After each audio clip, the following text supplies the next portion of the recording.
Esse é o único canal no YouTube, querido, que tem a Bíblia comentada versículo a versículo, trabalho inédito e exclusivo que você só vai achar aqui. Por isso, seja bem-vindo, seja muito bem-vindo. E aí o meu salve, salve, gente boa. Vamos lá para o segundo vídeo a respeito do tema que a gente já começou, que é saiba mais sobre reino inabalável, santo temor e Deus é fogo. Então não sai daí, querido. Fica comigo até o final. Vamos junto.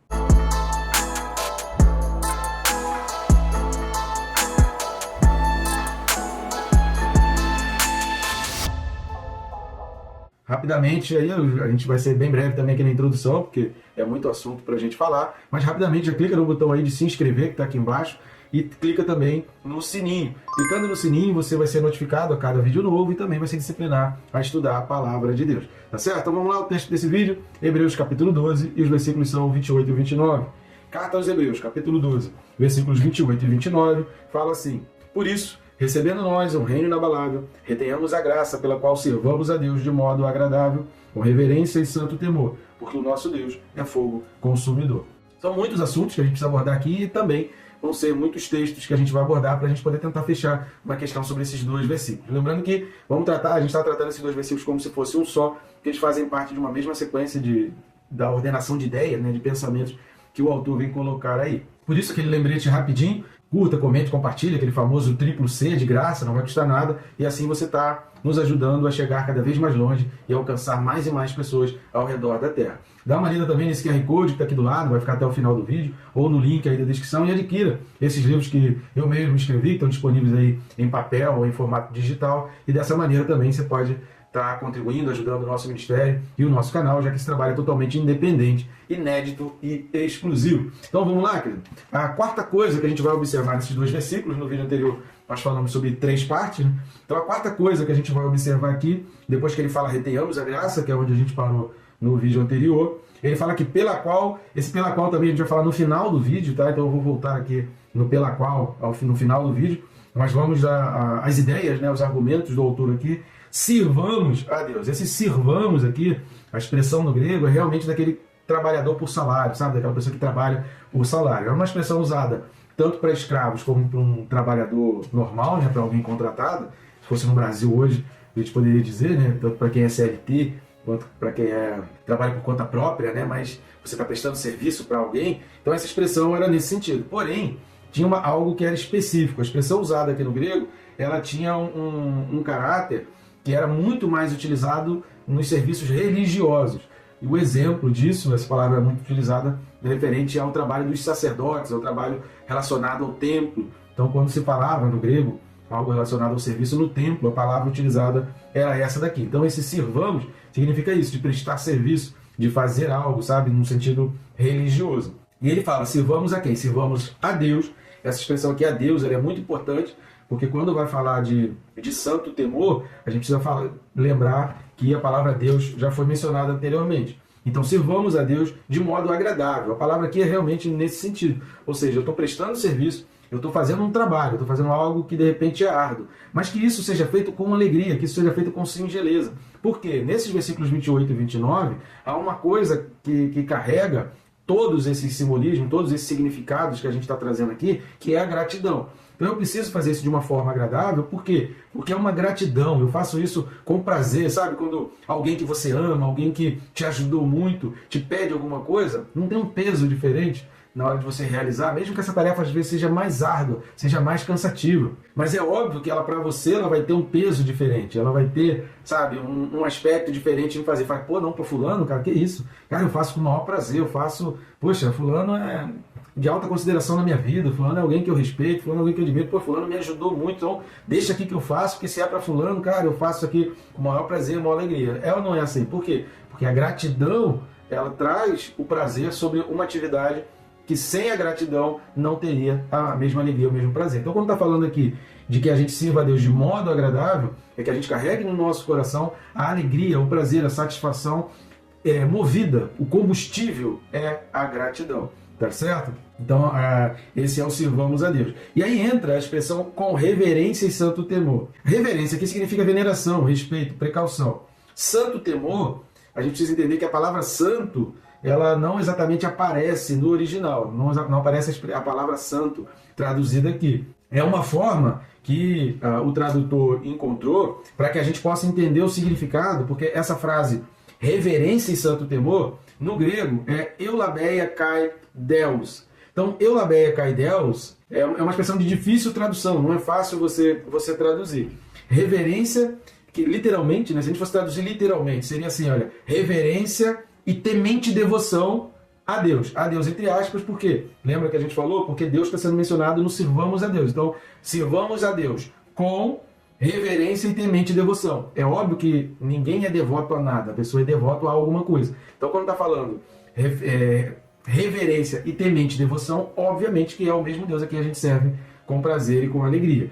Então, essa expressão não aparece aqui no original, mas é implícito e é determinado, não é um sujeito indeterminado. Ele é determinado porque ele aparece na frase anterior, na locução anterior do sirvamos a Deus. É uma locução que já traz ali um sujeito pelo qual eu tenho reverência e para quem eu tenho a devoção. Por isso, como a palavra eulabeia, né, no grego, já significa uma reverência específica, uma coisa exclusiva para Deus, então a tradução para que a gente entenda santo temor é que esse temor, esse medo, esse respeito, ele seja algo que é diferenciado. Então o autor ele quis dar porque essa expressão no grego, eulabeia kai deus, ela vai trazer esse aspecto de uma coisa feita de maneira diferenciada, ou seja, isso que eu estou fazendo para Deus, eu não faço para mais ninguém. Isso que eu presto para Deus, eu não misturo com nenhuma outra coisa. Se eu estou fazendo isso para Deus, eu não permito que nada interfira. E aí ele vai usar essa palavra santo para que a gente entenda realmente essa questão da separação. Tá? Então é nesse sentido que essa reverência que eu tenho só a esse Deus e a mais ninguém. Eu sirvo só a Ele com essa alegria, essa gratidão que eu tenho por Ele, eu não tenho por mais ninguém, porque Ele está num alto escalão, Ele está numa alta prioridade, Ele está numa alta consideração na minha vida. O versículo 29, quando fala aqui, porque o nosso Deus é fogo consumidor, essa expressão porque, muito mais do que trazer uma explicação que está sendo feito ou dar aquele sentido de causa, né? Eu faço isso porque eu entendo quem é Deus, eu faço isso porque eu sei que Deus, ele é fogo consumidor, então eu faço aquilo porque eu sei. Então não é somente nesse sentido de causa, mas é a expressão porque aqui no original grego, ela significa também, significa até mesmo, ou seja, Deus tem não só aquelas qualidades que estão no versículo 28, como também é isso que está aqui no versículo 29.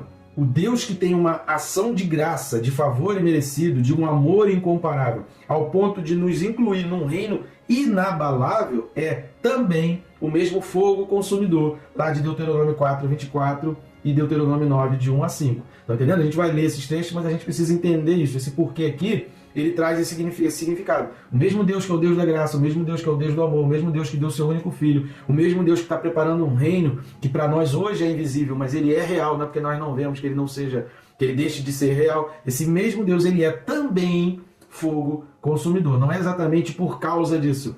Ele não faz isso tudo porque é fogo consumidor. Mas além disso tudo, ele é também fogo consumidor. Vamos dar uma lida aí em Deuteronômio capítulo 4, versículo 24. Livro de Deuteronômio, capítulo 4, versículo 24, fala assim: porque o Senhor, teu Deus, é fogo que consome, é Deus zeloso.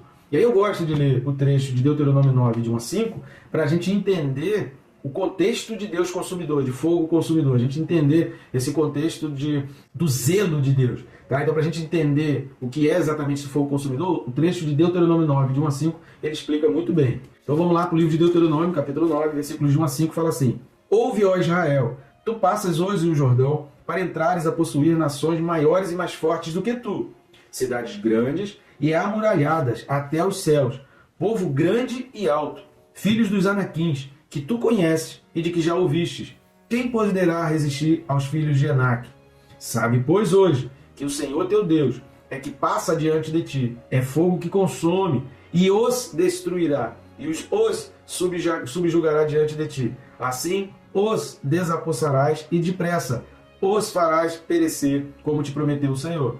Quando, pois, o Senhor teu Deus os tiver lançado de diante de ti, não digas no teu coração, por causa da minha justiça é o que o Senhor me trouxe a esta terra para possuir.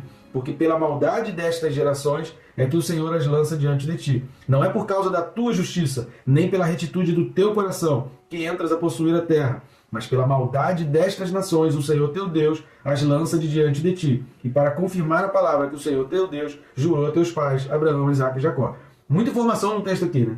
É muita coisa num texto só. Primeira coisa, a gente precisa observar que enquanto Deus estava conduzindo o povo de Israel, isso não significa que Deus não estivesse olhando o que estava acontecendo à volta. Não é porque a gente estava vendo uma parte da história do povo de Israel, de Deus cuidando do povo de Israel, significando que Deus não estava olhando e cuidando de nada do que estava acontecendo ao redor do mundo. Deus estava de olho lá. Então, quando diz que Deus é fogo consumidor, é que Deus entra com a sua justiça e Deus estava olhando aquele povo que estava em pecado, que estava fugindo, que estava desprezando o poder de Deus. Tanto é real isso que a gente vai ver que no meio daquele povo idólatra e que não conhecia Deus, havia ali uma família, através de uma prostituta. Olha como Deus ele faz algumas coisas assim, né, com um senso de humor, né? Não foi o maioral daquela cidade, não foram os mais sábios daquela cidade, não foram as pessoas que estavam buscando uma santificação daquela cidade, foi uma prostituta. Uma prostituta mostrou fé, uma prostituta mostrou reverência a Deus, uma prostituta, Raabe, mostrou respeito a Deus, uma prostituta mostrou temor a Deus. E através dessa prostituta, a família dela foi salva e dela descende Davi e descende Jesus. Ela passou a entrar na genealogia do Messias.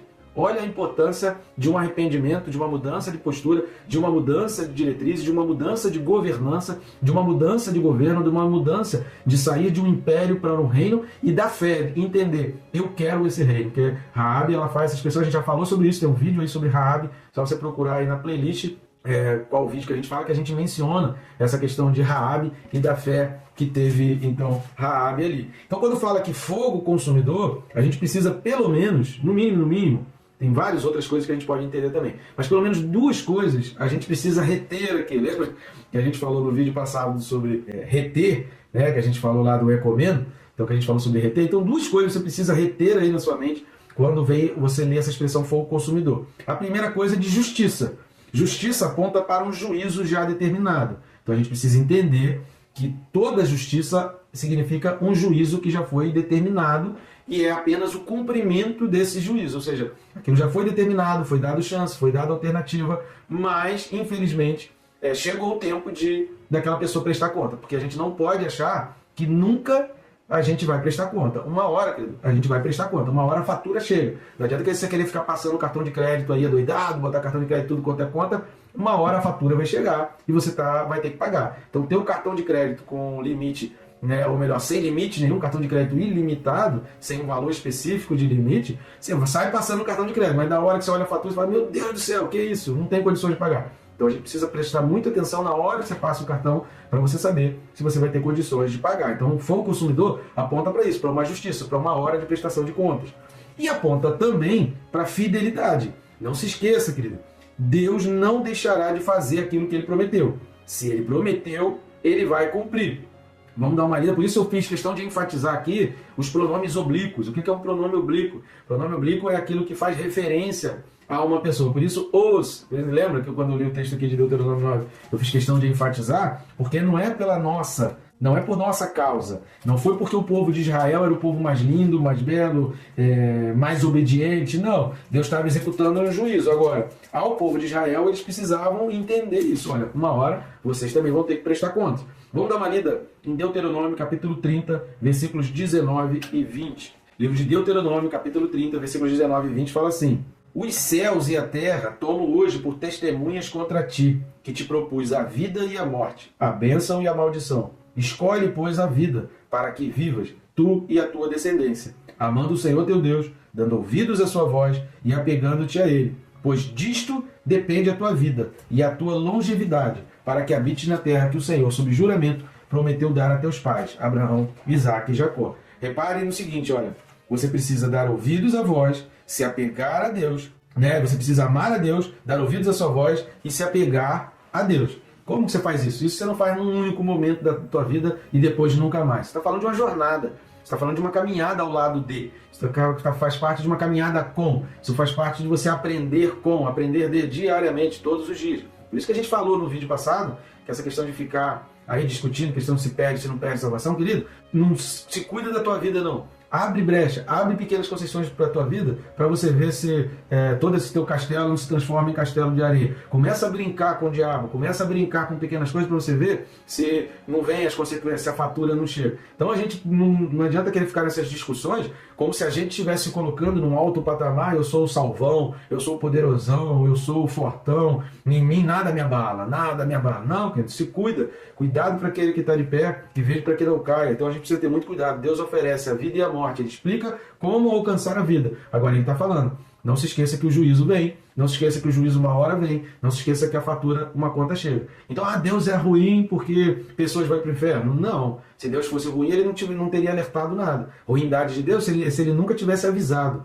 Ruindade de Deus, se ele nunca tivesse dito, olha, vai acontecer. Quem fizer isso, tem isso. Quem fizer aquilo, tem aquilo. Se Deus nunca tivesse explicado, aí até poderia dizer, poxa, Deus é ruim, nunca me disse que se eu fizesse aquilo, eu teria aquela consequência. Ele nunca me deu opção para escolher. Não. A Bíblia é repleta de opções, a Bíblia é repleta de alertas, a Bíblia é repleta de avisos. Agora, a gente já viu aqui diversas vezes, a carta aqui, a trajetória do povo de Israel demonstra isso. Deus dá liberdade para você escolher. Só que a gente precisa entender que toda escolha tem sua consequência, que toda escolha vai levar para um lugar, que optar por uma direção, optar por um caminho, né, optar por uma linha diferente, isso vai me conduzir a um caminho diferente. Eu não posso achar, a gente já falou sobre isso também aqui em vídeos passados, né? É esquizofrênico, é insano você querer fazer sempre as mesmas coisas, mas você querer chegar a lugares diferentes. Se você quer chegar a um lugar diferente, você precisa escolher um caminho diferente. Você precisa tomar um rumo diferente. Então a gente precisa entender que cada rumo que a gente escolhe conduz a um lugar, vai conduzir a um fim. Então a gente precisa saber qual é o fim que eu quero.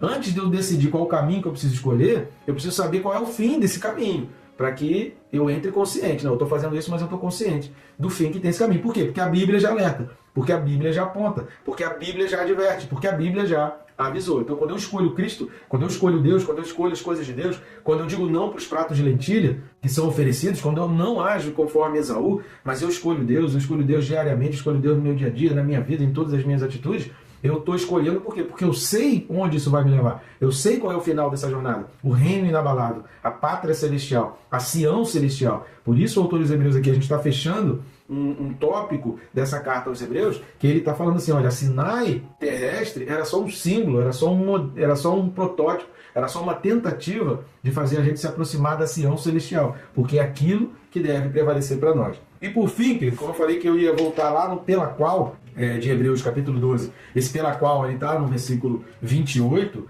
então esse pela qual aqui, ele vai significar o seguinte, aqui está a razão de tudo. Então, quando está dizendo pela qual servamos a Deus, ou seja, ele é a razão de tudo. Eu preciso servir a Deus porque eu entendo que o reino de Deus ele é inabalável, que aquilo que Deus para oferecer para mim, nada vai destruir, nada vai reter, que Deus ele é comigo, que Deus ele é um Deus da graça, ele é um Deus que tem um amor inalcançável e incomparável, que o favor que Deus fez por mim é um favor que ninguém poderia fazer por mim, que eu preciso ter uma reverência e um temor a esse Deus santo, separado, exclusivo, servir a Ele com uma alegria, porque o que Ele fez para mim é incomparável, ninguém vai fazer. Então o amor que eu tenho por Deus é inegociável e eu cada vez quero estar mais perto, cada vez quero estar mais junto. Então esse pela qual vai remeter a isso, que dá essa gratidão, a razão de tudo, a minha razão de tudo, a minha razão de servir, a minha razão do meu esforço, a minha razão de viver é Deus, é a pátria celestial, é o reino celestial, é a Sião celestial. Eu vou ler o que a Bíblia de Genebra comenta a respeito disso, de servamos a Deus de modo agradável. Desse capítulo 12, versículo 28, a Bíblia de Genebra diz assim: a gratidão deriva do conhecimento de que o nosso nome está escrito no céu. Texto que a gente leu no vídeo, há 2 vídeos atrás, de Lucas capítulo 10, versículo 20. E aí a Bíblia continua aqui: e da nossa experiência com o dom inefável de Deus, que é Jesus Cristo. Segundo aos Coríntios 9, versículo 15. A reverência e o santo temor vêm do reconhecimento de quem Deus é. Versículo 29. E a adoração agradável combina todos esses motivos. Como ter uma adoração agradável? É uma conclusão que a gente precisa chegar.